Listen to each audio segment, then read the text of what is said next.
आचार्य चतुर्सेन शास्त्री जी का निबंध धर्म और पाप। भारत धर्म प्रधान देश है और मनुष्य पाप का चोर है। इसलिए धर्म और पाप की बिना सहायता लिए मैं मानने वाला आदमी नहीं हूं। मैं अपनी अंतरात्मा में भली भांति जानता हूं कि पाप और धर्म दोनों खातों से भरपूर धन है और उसका कुछ सदुपयोग नहीं हो रहा है। पहले मैं धर्मादाओं की बात कहूंगा। मंदिरों, मस्जिदों और मकबरों की करोड़ों रुपयों की आमदनी है। काशी, वृंदावन, नाथद्वारा के प्रख्यात मंदिर, गोकुलिया संप्रदाय के महंत, अजमेर ख्वाजा की दरगाह और हजारों संस्थाएं हैं जहां भावुक भक्तों के सोने का मेह बरसता है। बहुतेरे मंदिरों के पीछे जागीरें हैं, गांव हैं। उस अतुल संपत्ति के स्वामी उनके महंत और पुजारी हैं। इन सब के सिवा गया, प्रयाग आदि तीर्थों के भारी भारी दान भी कुछ कम श्रेणी की वस्तु नहीं है। अच्छा, मैं यह पूछता हूं कि यह धर्म का धन किसी एक व्यक्ति के विलास की वस्तु होने योग्य है? यह बात छिपी नहीं कि अनेक महंतों के चरित्र राजाओं की तरह निकम्मे और भ्रष्ट हैं। मैं इनके प्रमाण दे सकता हूं। फिर यह न भी हो तो यह धर्म का पैसा धर्म में लगे। सबसे बड़ा धर्म क्या है, यह सोच लेना चाहिए। सर्वसाधारण संप्रदायों को धर्म के नाम से पुकारते हैं। भारत धर्म प्रधान देश है। चिरकाल से यहां धर्म का आदर होता आया है।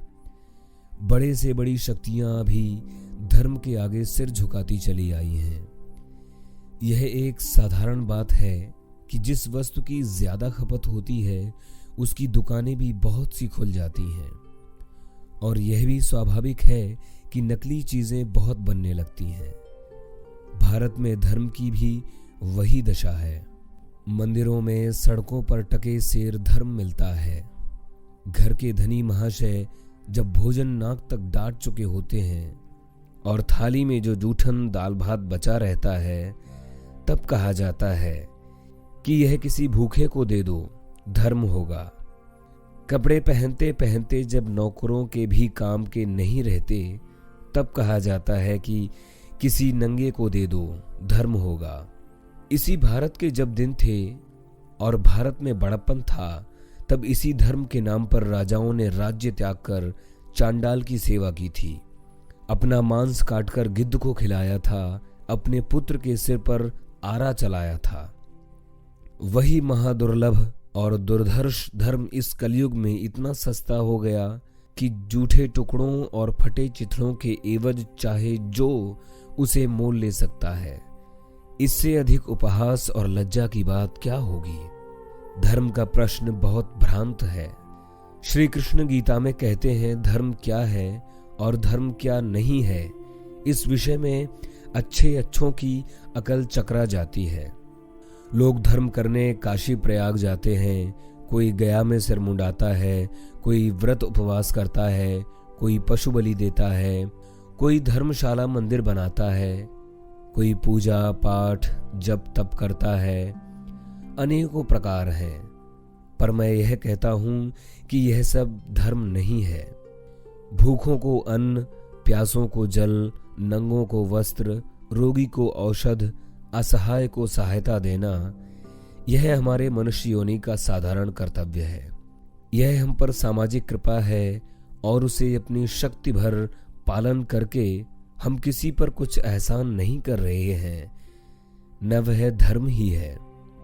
अच्छा, कल्पना कीजिए कि आपने गर्मी में प्याऊ लगवाई है। आप कहते हैं कि वह धर्म है। अब उस प्याऊ पर कोई प्रतिष्ठित पुरुष आकर पानी पीता है तो क्या वह तुम्हारा धर्मादा खाता है? जरा उसके मुंह पर कह देखिए तो मजा आ जाए। मैंने देखा है गर्मी के दिनों में उत्तर प्रदेश के उत्साही सज्जन युवक शीतल पानी से भरे घड़े कंधे पर धर स्टेशन पर फिरते हैं और नम्रता और प्रेम भरे शब्दों से सब यात्रियों से जल पीने का अनुरोध करते हैं। क्या वह पानी धर्मादे का है? तब धर्म क्या है? मनुस्मृति कहती है कि धैर्य, क्षमा, दया, अस्तेय, शौच, इंद्रिय निग्रह, बुद्धि, विद्या, अक्रोध, सत्य, ये 10 धर्म के लक्षण हैं। मैं कहूंगा कि ये भी धर्म के लक्षण नहीं हैं। ये मनुष्यत्व के चिन्ह हैं अथवा इन्हें धर्म की ओर ले जाने वाले मार्ग कहे जा सकते हैं। यह वास्तव में धर्म की सच्ची व्याख्या नहीं हुई। क्या सर्वत्र अहिंसा धर्म है? यदि यही बात है तब मेरे एक प्रश्न का कोई उत्तर दे कि एक सिपाही युद्ध में हजारों मनुष्यों को मारकर भी हत्यारा तथा अधर्मी नहीं कहलाता, और मैं चींटी मार देने पर भी हत्यारा और पापी कहा जाऊंगा। यह क्यों? फिर तो अपराधी को फांसी देने वाला जज आदि सभी पापी हो जाएंगे। परंतु नहीं, कारण और अर्थ देखने पर कभी हत्या भी धर्म है और कभी अधर्म। उसी प्रकार सत्य की बात लीजिए। कल्पना कीजिए कि रात को एक चोर आपकी छाती पर चढ़ बैठा। उसने कहा, रख दो जो तुम्हारे पास में है। आपके पास जाहिरा 2000 रुपए थे, पर गुप्त 10,000 रखे थे। आपको सत्य बोलना था, आपने वो 10,000 भी चोर को बता दिए। अब विचारिए कि एक तो वह झूठ था जिसमें असली मालिक को लाभ और चोर को हानि थी, और एक वह सत्य है जिसमें चोर को लाभ और मालिक को हानि है। ऐसी दशा में मैं यह पूछता हूं कि धर्म क्या है, सत्य या झूठ? यदि सत्य धर्म है तो वह धर्म नहीं है जो पापियों को लाभ पहुंचाए और सज्जनों का नाश करे।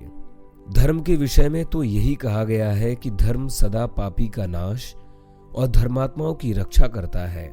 ऐसी दशा में झूठ भी धर्म है। तब धर्म का अर्थ क्या हुआ? धर्म किसे कह सकते हैं? ये भी सोचना चाहिए। इसका उत्तर दर्शन शास्त्रों में है। गौतम ऋषि कहते हैं, यतो अभ्युदयन श्रेयस सिद्धि सधर्मः। जिस काम को करने से अभ्युदय और निश्रेयस की सिद्धि हो वह धर्म है। अब यह देखना है कि अभ्युदय और निश्रेयस के क्या अर्थ हैं। अभ्युदय का संक्षिप्त किंतु सच्चा अर्थ है ऐहलौकिक सर्वोच्च सुख, और वह सुख यही हो सकता है कि मनुष्य तत्व के सामाजिक और व्यक्तिगत अधिकारों की स्वाधीनता और क्षमता की प्राप्ति।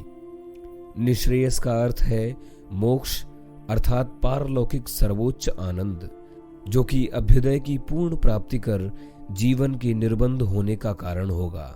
जो पुरुष अभ्युदय और निश्रेयस दोनों की समान भाग से प्राप्ति करेगा वही धर्मात्मा कहलाएगा।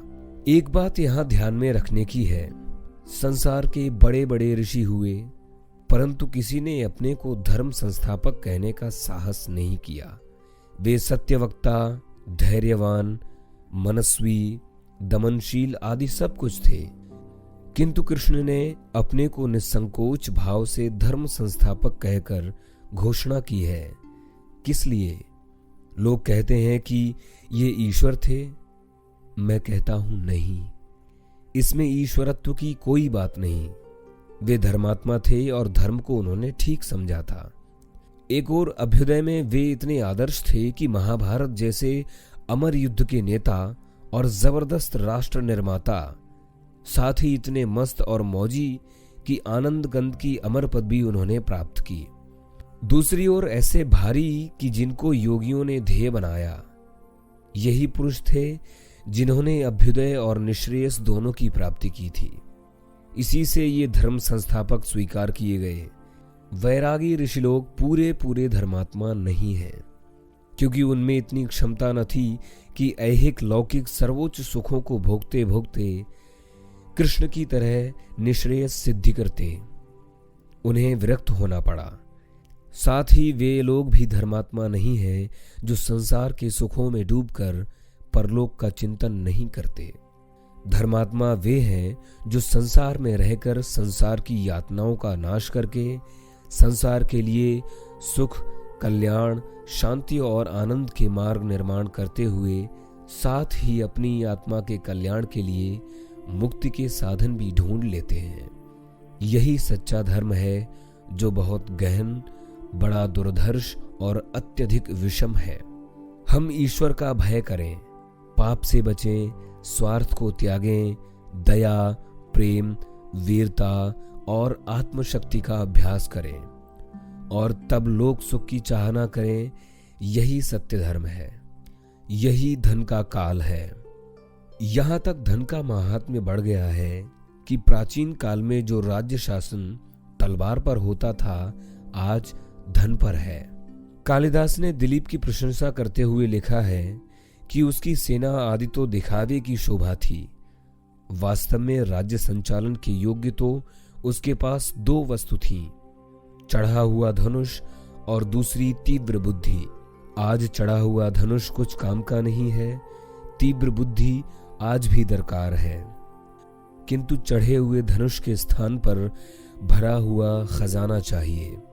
मैं यह कहूंगा, जिसमें परोपकार हो वह धर्म है। निस्वार्थ भाव से, त्याग निष्ठा से परिपूर्ण देश सेवा सबसे बड़ा परोपकार है। मनुष्य अपने दारिद्र्य की परवाह न कर देश सेवा में शक्ति भर धन दे, तब धर्म का पैसा तो वास्तव में उसी की संपत्ति है, यह उसे पाई पाई मिलनी चाहिए। बड़े बड़े मंदिरों में लाखों करोड़ों की संपत्ति और आमदनी है। बड़ी बड़ी दरगाहों के महंत राजाओं की तरह रहते हैं। मैं यह पूछने का साहस करता हूं कि धर्म की कमाई के ये लोग स्वाधीन स्वामी बनने का क्या अधिकार रखते हैं। ये देवता के सेवक वीतराग पुरुष होने चाहिए, परंतु अतुल संपत्ति के स्वामी होने के कारण इनमें भयंकर दोष उत्पन्न हो गए हैं। मैं केवल इतना ही कह सकता हूं कि इनकी रत्ती रत्ती संपत्ति और आय इस समय देश के समर्पण होनी चाहिए। ये लोग केवल देवता के भोग का उच्छिष्ट खाने का ही अधिकार रखते हैं। जब मैं मंदिरों और दरगाहों में जाकर उन लोगों की भक्ति, अंधविश्वास, प्रेम और त्याग देखता हूं तो मेरी छाती फट जाती है। मैं यह सोचता हूं कि यदि इन महंतों के मन और कर्म महात्मा गांधी के समान लोकोपकार के मार्ग पर हों तो उनका जीवन सार्थक है। अरबों रुपए के ढेर के साथ साथ करोड़ों हृदय एक क्षण भर में मन वचन कर्म से देश के चरणों में झुक जाएं। पर मैं देखता हूं कि अधिकांश में ये लोग विलासी, मूर्ख, अनाचारी, पाखंडी और स्वार्थी हैं। प्रत्येक मनुष्य का धर्म है कि इनके कब्जे में गई संपत्ति को, जो वास्तव में धर्म की संपत्ति है, धर्म के ऊपर लगानी चाहिए, और वह धर्म देश सेवा और देशोन्नति है। इसके साथ ही मैं पाप कमाई को भी जोड़ता हूं। मेरा मतलब ठग, चोर, सट्टेबाज, सूदखोर और वेश्याओं से है। इन भाई बहनों को यह अधर्मोपार्जित धन रत्ती रत्ती करके देश के चरणों में देकर अनुपात करके अपनी आत्मा का बोझ इसी मनुष्य जन्म में उतार देना चाहिए। संसार क्षण भंगुर है और मनुष्य अनाचार से कभी सुखी नहीं हुआ। परोपकार के लिए शरीर की बोटियां कटाने में जो आनंद आता है, वह आनंद स्वार्थ के लिए किसी भी भोग को भोगने में नहीं आता है। वीर प्रताप के मंत्री वैश्य भामाशाह ने ऐसी ही आपत्ति के समय अपनी समस्त संपत्ति प्रताप के चरणों में रख दी थी और उसी में मेवाड़ का उद्धार हुआ। उनका नाम अमर रहा, न प्रताप रहे, न भामशाह, न वह संपत्ति। नेपाल के भूतपूर्व राजा त्रिभुवन ज्यूरिच में रोग शैया पर मर गए। उनका शव जब दिल्ली में लाया गया तब पालम हवाई अड्डे पर 1 घंटे की गंभीर रस्मों और सैनिक सम्मान के बाद शव को भारतीय हवाई सेना के डकोटा विमान द्वारा काठमांडू के लिए रवाना किया गया। प्रधानमंत्री नेहरू, अन्य केंद्रीय मंत्री, विदेशी राजदूत, उच्च अधिकारी, 3 सेनाओं के प्रधान, नई दिल्ली स्थित नेपाली राजदूत तथा सहस्रों दिल्ली के नागरिकों ने शव को श्रद्धांजलि अर्पित की। 10 मिनट के लिए राजकीय सम्मान के लिए रखे हुए शव पर श्री नेहरू ने राष्ट्रपति व उपराष्ट्रपति की ओर से उपसेना सचिव ने तथा तीनों सेना के प्रधानों ने एवं दिल्ली के मुख्यमंत्री ने फूल चढ़ाए। भारतीय सेना के 1000 सैनिक हवाई अड्डे पर तैनात थे तथा बैंड और ढोल काले कपड़ों से ढके थे। भारतीय सेना के 6 जनरलों ने सैनिक सम्मान के साथ शव को वायुयान से उतारकर तोप गाड़ी में रखा। सैनिकों ने सैनिक ढंग से शव का सम्मान किया। बैंड ने मृत्यु गीत गाया। भारत और नेपाल के झंडे शव पर लपेटे गए। दिल्ली के नागरिकों ने फूल चढ़ाए और अंत में उन्हीं 6 जनरलों ने शव को विमान पर चढ़ाकर नेपाल रवाना कर दिया। इस दिन भारत सरकार के सारे कार्यालय बंद रहे और राष्ट्रीय झंडे झुका दिए गए। नेपाल में बागमती नदी के किनारे पशुपतिनाथ मंदिर के निकट राजा का दाह संस्कार संपन्न हुआ। दाह संस्कार को लगभग 1 लाख नर नारियों ने देखा। जब शव नेपाल के हवाई अड्डे पर पहुंचा तब 49 तोपों की सलामी दागी गई। शवदाह में भारत, ब्रिटेन, फ्रांस, अमेरिका और स्वीडन के सरकारी प्रतिनिधि उपस्थित हुए। राजा की मृत्यु पर शोक प्रदर्शन करने के लिए नेपाल के प्रत्येक पुरुष को उस तरह से अपना सिर तथा दाढ़ी मूछें मुड़ानी पड़ी। नेपाल राज्य के प्रत्येक व्यक्ति को 13वीं हो जाने तक निरामिष भोजन करना, चमड़े का जूता नहीं पहनना और किसी प्रकार का उत्सव नहीं करने का नियम पालन करना पड़ा। इस नियम के उल्लंघन का दंड 6 माह की जेल थी। सामंतशाही प्राचीन राजाओं में यह प्रथा रही थी कि राजा के मरते ही दूसरा राजा गद्दी पर बैठ जाता। भारत के अन्य मित्र देशों में भी ऐसा ही रिवाज था। राजा मर गया, राजा चिरंजीवी रहे, ये दोनों घोषणाएं एक साथ ही होती थीं। राजपूतों में ऐसा होता था कि राजा के मरते ही जब सब राजवर्गी जल्द से जल्द नए राजा के कृपा पात्र बनने के लिए राजा को सिसकता ही छोड़ जाते थे। गुजरात के सोलंकी राजा कुमारपाल, जिसके प्रताप का दिगंत में डंका बजता रहा, मृत्युशैया पर अकेला पड़ा, मल मूत्र और गलित कुष्ठ के घाव पीपों से भरा हुआ छटपटाता मर गया। उस समय एक भी व्यक्ति उसके पास न था।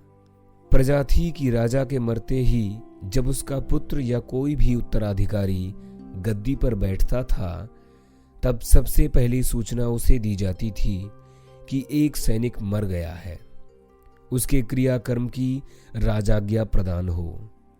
तब नया राजा कहता था उचित सम्मान के साथ उसकी क्रिया की जाए। राजा न उस मातम में सम्मिलित होता था न शव को देखता था। ऐसा ही इस अवसर पर नेपाल के नए राजा ने किया। मृत राजा के पुत्र और उसकी रानी ने न शोक मनाया, न बाल मुंडाए, न शवदाह में सम्मिलित हुए। यह राजमर्यादा थी। उसका आंशिक उल्लंघन करके उन्होंने और उनकी रानी ने 13वीं तक सादा भोजन करके और चटाई पर सोने का नियम पाला। 11वीं के दिन उनका समस्त वैयक्तिक सामान एक दक्षिण भारतीय महाराष्ट्रीय ब्राह्मण श्री कृष्णम भूता को दे दिया गया, जो इन वस्तुओं के साथ साथ नेपाल नरेश के भूत को भी अपने ऊपर लेकर बागमती नदी के पार चला गया और पुनः काठमांडू की घाटी में प्रविष्ट नहीं हुआ। एकादश के दिन बागमती नदी के तट पर एक विशेष समारोह किया गया और ब्राह्मण की कुटिया में मृत राजा त्रिभुवन के सोने चांदी के बर्तन सजाए गए। सोफा सेट तथा पलंग पर बहुमूल्य गलीचे आदि बिछाए गए। कुटिया के बाहर नेपाल नरेश के हाथी तथा कई मोटरें खड़ी की गईं और इन सब के बाद ब्राह्मण नेपाल नरेश के कीमती वस्त्र धारण कर आया और उसे स्वीकार किया। उसे उत्तम प्रकार का भोजन सोने चांदी के बर्तनों में कराया गया। उसे 40,000 नकद तथा राजा का निजी सामान जो 10 लाख रुपए का था दे दिया गया। ब्राह्मण ने श्राद्ध का दान स्वीकार करते ही ब्राह्मणत्व को छोड़ दिया। उसके बाद उसे वहां से भेज दिया गया। प्राचीन परंपरा के अनुसार नेपाली ब्राह्मण निरामिष भोजी होने के कारण पवित्र होते हैं, इसलिए वे श्राद्ध का दान नहीं ले सकते। इसी से दक्षिण भारतीय ब्राह्मण को, जो काठमांडू में पुस्तक बेचने का व्यवसाय करता था, श्राद्ध का दान दिया गया। बहुत दिन हुए, संभवतः यह सन 1910-1911 की या उससे कुछ पहले की बात है, कि उन दिनों मैं जयपुर संस्कृति कॉलेज में पढ़ता था। अवस्था 19-20 वर्ष की होगी। तभी जयपुर के राजा माधो सिंह का देहांत हो गया। तभी मैंने देखा कि सिपाहियों के झुंड के साथ नाइयों की टोली बाजार बाजार, गली गली घूम रही थी। वे राह चलते लोगों को जबरदस्ती पकड़कर सड़क पर बैठा अत्यंत अपमान पूर्वक उसकी पगड़ी एक ओर फेंक सिर मूंडते थे, दाढ़ी मूंछ साफ कर डालते थे। मेरे अड़ोस पड़ोस में जो भद्रजन थे उन्होंने स्वेच्छा से सिर मुंडाए थे। अजब समा था, जिसे देखो सिर मुंडाया जा रहा है। यह देख मेरा मन विद्रोह से भर उठा। मेरी अवस्था कम थी, दाढ़ी मूछें नाम की ही थीं। सिर पर लंबे बाल अवश्य थे, पर उन पर मेरा कुछ ऐसा मोह न था। फिर भी जबरदस्ती सिर मुंडाने के क्या माने, परंतु लोगों ने मुझे डरा दिया। बाहर निकलोगे तो जबरदस्ती मूंड दिए जाओगे, छिपकर बैठोगे और पुलिस को पता लगा तो पकड़ ले जाएंगे, राजद्रोह में जेल में ठेल देंगे। परंतु ज्यों-ज्यों इस जोर जुल्म की व्याख्या होती थी, मेरे तरुण रक्त की एक एक बूंद विद्रोही हो उठती थी। मैंने निश्चय किया, सिर कटाना मंजूर है पर सिर मुंडाना नहीं। मैं दिन भर घर में छिपा बैठा रहा। पकड़ने का भय तो था ही, बहुत लोग घरों से पकड़े जाकर मूंडे जा रहे थे। मुझे किसी अपरिचित के आने की जरा भी आहट मिलती, मैं पाखाने में जा छिपता। अंत में रात आई और मैं किसी तरह घर से बाहर निकलकर अंधेरी रात में जंगल की ओर चल पड़ा। जयपुर के जंगल में शहर पनाह के बाहर ही शेर लगते थे। सन 10 का जयपुर आज का जयपुर थोड़े ही था। मेरा इरादा अजमेर भाग जाने का था, पर स्टेशन पर पकड़े जाने का भय था। अतः आगे बढ़कर एक छोटे स्टेशन से रेल पकड़ी और 15 दिन बाद जयपुर लौटा। फिर भी डर था, 15 दिन में इतने बड़े बाल कैसे हो गए? किसी ने पूछा तो क्या जवाब दूंगा? यह हुई आप बीती। अब लोकोक्ति सुनिए। किसी रियासत में गांधर्व सेन मर गए। कुम्हार ने सिर मुंडाया तो राजा तक दरबारी मुंडाते चले गए। पीछे पता लगा कि वह कुम्हार का गधा था।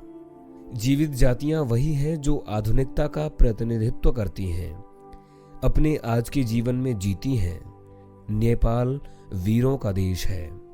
भारत की जनता नेपाल की जागृति को आशा और सहानुभूति की नजर से देखती है। नेपाल को चाहिए वह अपने देश की भूमि से सामंतशाही, रूढ़िवाद और एकाधिकार का आमूल विनाश करके स्वाधीन राष्ट्र के रूप में अपना नया रूप प्रकट करे। नेपाल के भूतपूर्व प्रधानमंत्री श्री मोहन शमशेर राणा के पिता श्री चंद्र शमशेर राणा से पहल मेरा परिचय तब हुआ था जब वे कलकत्ता चिकित्सार्थ आए थे। मैं चिकित्सक की हैसियत से उन्हें देखने गया था। संभवतः ये बातें सन 1923-24 की होंगी। अंग्रेजी अमलदारी थी। उस समय कलकत्ते में नेपाल के उस बूढ़े रोगी प्रधानमंत्री ठाठ देखकर क्षण भर के लिए मेरी धमनियों में से खून की गति रुक गई थी। परंतु जब मैंने उसे एक दुखी, बूढ़ा, रोगी और उसके शरीर को घावों से भरा तथा जर्जर देखा तो मेरे ऊपर से उस तेजस्वी राजपुरुष का सब रुआब उतर गया। और जब बंदूकों की सलामी की बाढ़ की गड़गड़ाहट में प्रमुख पुरुषों से भरे भवन में 2 आदमियों को सहारा ले उसे प्रवेश किया तो भवन का प्रत्येक पुरुष पृथ्वी पर झुक गया। अकेला मैं ही सीधा खड़ा रहा।